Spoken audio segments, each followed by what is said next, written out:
terre te célèbreront, ô Éternel, en entendant les paroles de ta bouche. Ils chanteront sur tes chemins, car ta gloire est grande. Tous les rois de la terre te loueront, ô Éternel. Tous les rois de la terre te loueront, ô Éternel. Tous les rois de la terre te célèbreront, ô Éternel, en entendant les paroles de ta bouche. Ils chanteront sur tes chemins, car ta gloire est grande. Tous les rois de la terre te loueront, ô Éternel. Tous les rois de la terre te loueront, ô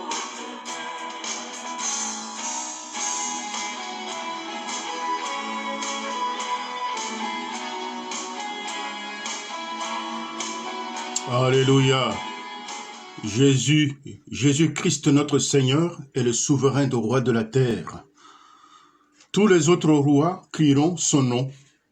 Et nous avons vu que le petit séisme que le monde a connu avait conduit beaucoup à fléchir le genou devant l'Éternel.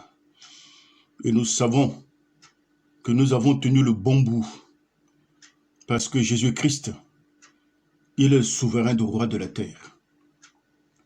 Chers amis, ce matin, merci de m'accueillir chez vous. Et nous allons poursuivre ensemble notre bout de chemin sur la réflexion de la parole de Dieu, qui est le moyen par excellence par lequel nous pouvons connaître la volonté de celui à qui nous appartenons et comment trouver le secret de la vie chrétienne pour triompher des circonstances d'adversité qui peuvent se venir devant nous, inévitablement. Aujourd'hui, je voudrais vous conduire dans le livre de Deutéronome, chapitre 11, versets 18 à 19. Je cite, « Mettez dans votre cœur et dans votre âme ces paroles que je vous dis. Vous les lirez comme un signe sur vos mains, et elles seront comme des frontons entre vos yeux. Vous les enseignerez à vos enfants. » Il n'y a jamais eu de pays où il y a tellement des croix et des cathédrales qu'en France. Dans tous les coins des villages, vous trouverez une église, et dans tous les coins du village, vous trouverez des croix, sans compter les croix qui sont fichées sur des tombes dans les cimetières. C'est dire que c'est un pays qui sait ce que c'est que la croix. Peut-être pour de bonnes et de mauvaises raisons. Mais au moins, ce pays a entendu parler de Dieu. Mais si un pays, à la lumière des cathédrales et des croix que nous voyons dans chaque village, si un tel pays connaît le nom de Dieu, pourquoi en sommes-nous arrivés là? Voilà toute une question. Mais cette question qui nécessite un développement très large et très profond ne fera pas particulièrement l'objet de ma prédication. Mais mon exhortation ce matin tournera autour de 4 points. Mettons la parole de Dieu dans nos cœurs. Lions-les comme un signe sur nos mains et que les paroles du Seigneur soient comme de frontons entre nos yeux. Et lorsque nous aurons accompli cela, nous pouvons être à même d'accomplir le 4e point, celui de les enseigner à nos enfants.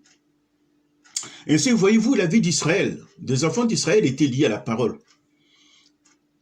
Selon les instructions de Dieu à Moïse. L'apôtre Paul, à son tour, va exhorter les chrétiens dans ce sens-là. Au travers de ce texte de Colossiens, je cite, « Que la parole de Christ habite parmi vous avec abondance. » Et dans Jean chapitre 15, verset 7, le Seigneur va dire à ses disciples, « Si vous demeurez en moi et que mes paroles demeurent en vous, demandez ce que vous voudrez et cela vous sera accordé. » Vous avez bien écouté ou bien entendu? Si vous demeurez en moi, dit Jésus, et que mes paroles demeurent en vous, demandez ce que vous voudrez et cela vous sera accordé. Premier point, mettre les paroles de Dieu dans nos cœurs est la première des choses que nous sommes censés faire. Ne pas ignorer la loi de Dieu. La Bible a dit, cherchez premièrement le royaume de Dieu et sa justice. Toutes les choses derrière lesquelles nous courons nous seront données par-dessus. Si nous possédons la parole, nous devons la posséder dans notre cœur, pas simplement dans notre cerveau. Que la parole prenne le temps de quitter notre cerveau pour venir dans notre cœur, c'est-à-dire tous les êtres de notre cœur. Le cœur, je crois, est le centre de la vie. Si le cœur n'y est pas, la vie n'y est pas. C'est-à-dire que la parole de Dieu doit imprégner tous les détails de notre vie, nos réflexions, nos manières de penser, nos goûts. Notre approche de la situation du monde doit être faite à la lumière de la parole de Dieu. Mettons la parole de Dieu dans nos cœurs. Qu'elle y brûle comme un feu, comme une flamme sainte, pour détruire tout ce qui n'est pas de Dieu, mais qui est de vieil homme, de la vieille nature. Que la parole devienne une source jaillissante en nous. Et les gens sauront vite faire la distinction et reconnaître réellement à qui nous appartenons. Ça, c'est le premier point. Le deuxième point nous invite à le lier cette parole comme un signe sur nos mains, c'est-à-dire agir selon la parole. Si le cœur est rempli de la parole de Dieu, la main doit aussi travailler dans ce sens-là, pour manifester la puissance et le témoignage de Dieu. Dans le service divin, combien parfois des paroles, des gestes et d'actes ne sont pas inspirés par la parole? Ils sont par conséquent privés de puissance divine. Tous nos actes doivent être inspirés par la parole. Et c'est à ce titre-là que nous pouvons être inspirés par la puissance de Dieu et mener à bout tout ce que nous avons entrepris. Que tout ce que nous faisons soit lié à la parole de Dieu. Car la puissance dont nous avons besoin vient directement d'elle. C'est vrai qu'il y a des fois, elle peut troubler notre conscience. Mais c'est bien que les paroles de Dieu troublent notre conscience maintenant que plus tard. Elle est capable de frapper un roc comme un marteau. Elle est de la dynamite qui est capable de faire sauter les positions ennemies. Parfois, l'ennemi se cache au-dedans de nous. Nous recherchons parfois les murailles de Jéricho à l'extérieur, mais oublions que parfois les murailles de Jéricho sont en nous. Les retranchements de notre personnalité peuvent renfermer les présences ennemies.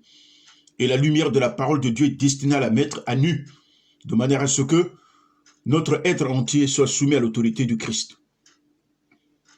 Le troisième point, que les paroles du Seigneur soient comme des frontons entre nos yeux, comme un phare.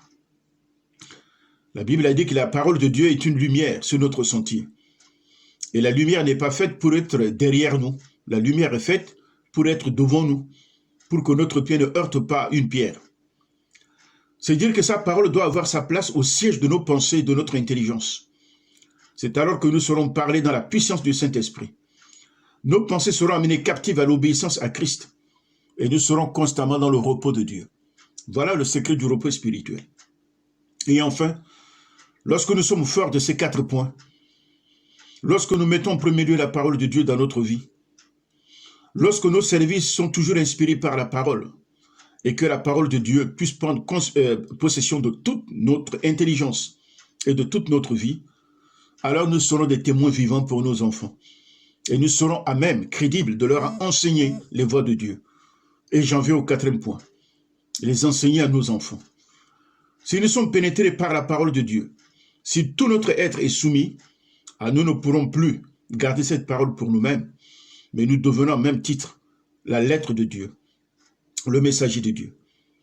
Les paroles qui nous sont si précieuses, nous les enseignerons à ceux qui nous entourent. Nous les enseignerons à nos enfants et que nos enfants enseignent aux leurs. Et à partir de ce moment, les générations qui viennent après nous seront imprégnées de la parole de Dieu. Et le peuple de Dieu grandira et le peuple de l'ennemi se réduira. Mais ça n'est pas le cas en France. Nous fonctionnons à sens inverse. Les méchants croissent et les justes se rétrécissent comme une peau de chagrin. Voilà ce qui explique parfois le mépris de notre nation à l'égard des choses de Dieu. Mais nous tenons bon. Nous avons le bon bout. La situation viendra où on fera bien la différence entre celui qui appartient à Dieu et celui qui ne lui appartient pas. Soyez bénis, chers amis, mes frères et sœurs dans la foi. Que la grâce de Dieu inonde votre cœur. Que l'amour de Christ, l'amour de la vérité, l'amour de Dieu, l'amour du Saint-Esprit croissent jour après jour.